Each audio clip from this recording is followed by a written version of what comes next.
नमस्कार दोस्तों, मेरे चैनल पर आपका स्वागत है। आज हम आपके लिए एक छोटी सी कहानी लेकर आए हैं।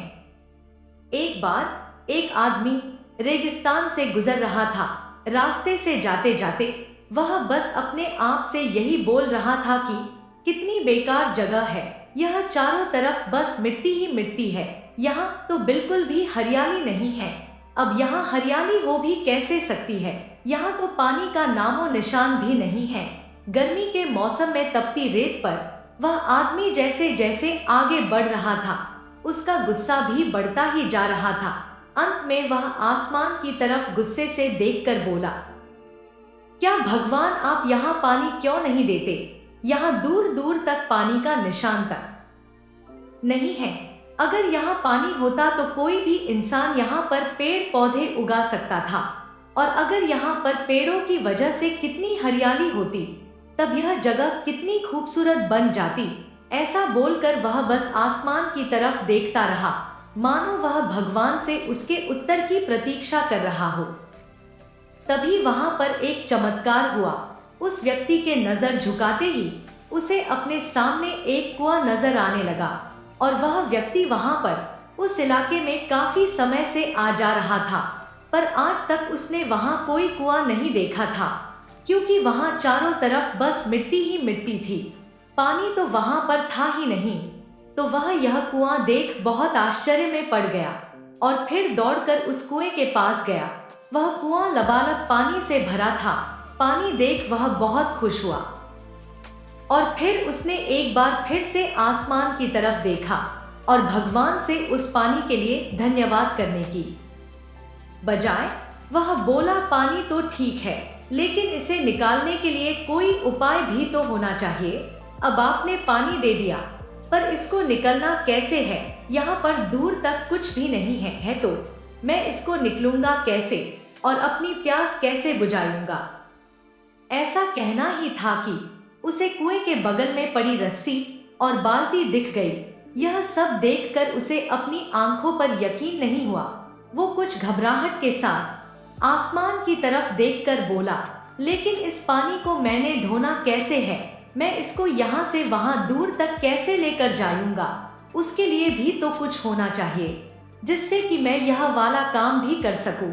यह सब बोलने के बाद उसे महसूस होता है कि उसे पीछे से कोई उसको छू रहा है।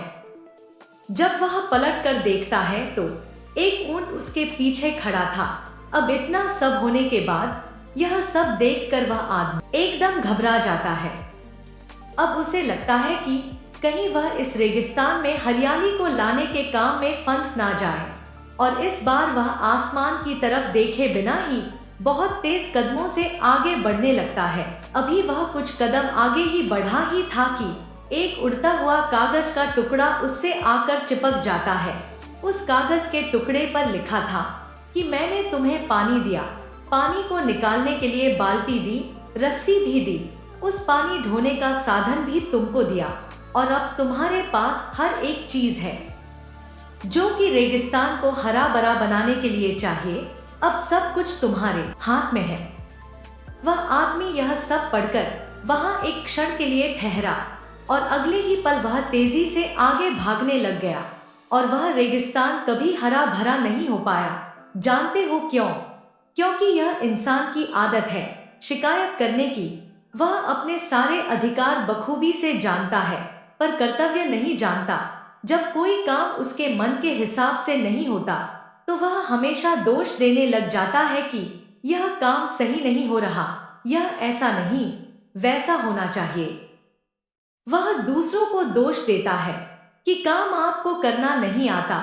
कभी वह अपनी किस्मत को दोष देता है, कभी भगवान को, कभी माँ बाप को दोष देता है।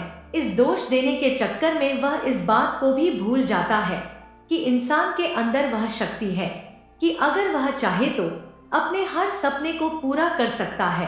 अगर वह चाहे तो वह कुछ भी कर सकता है, पर दूसरों को दोष देने की आदत से वह अपना कार्य भी नहीं करता। इसलिए इस कहानी के माध्यम से हम यह कहना चाहते हैं कि अगर आपका कोई एक रास्ता बंद हो गया है, तो आपके पास दूसरा रास्ता भी है।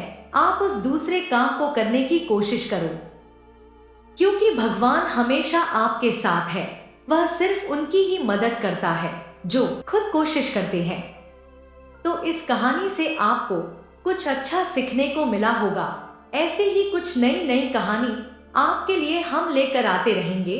हमारे साथ जुड़े रहने के लिए कृपया हमारा चैनल को फॉलो कर लेना और वीडियो अच्छी लगी है तो लाइक कर देना।